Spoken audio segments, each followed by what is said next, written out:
now, but soon you'll be looking for places for your kids to spend their summer. The Rockford Park District is planning something new to keep kids productive and off the streets. 13 News' Cassandra Brettel explains the new initiative. Cassandra.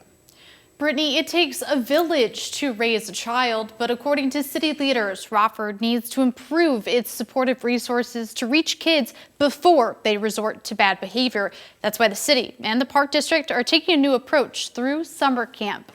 Our kids right now are literally in a crisis, and we're seeing that all throughout our community. We're seeing it in the schools, we're seeing it in kids outside of the schools, we're seeing it during the summertime. When you look at the extraordinarily large population of our community who experienced mass incarceration, their children are the people who are on our streets so often, who are trying to still recover from not having somebody in that household. According to the Mayor's Office on Domestic and Community Violence and Prevention, about 60 to 75% of juvenile violent offenders have either witnessed or been victims of sexual or domestic violence. We believe that unmitigated trauma is playing a significant role in their behavior on our streets. After directly talking to those suffering from trauma, Jennifer Ketchapalia says they're asking for mentors, tutors, economic and educational resources in a trustworthy environment. The way we have been going about these issues is not working. It costs the taxpayers $111,000 a year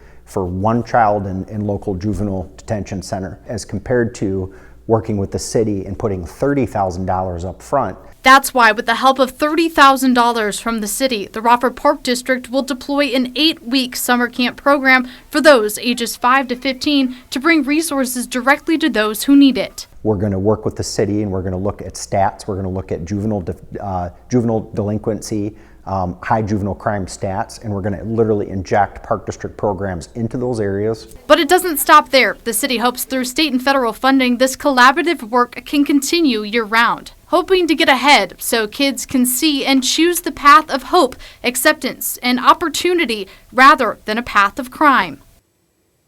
And City Council also passed a new civilian oversight board on Monday, which will help instill trust in the Rockford Police Department, which can in turn reduce juvenile crime. Brittany, back over to you.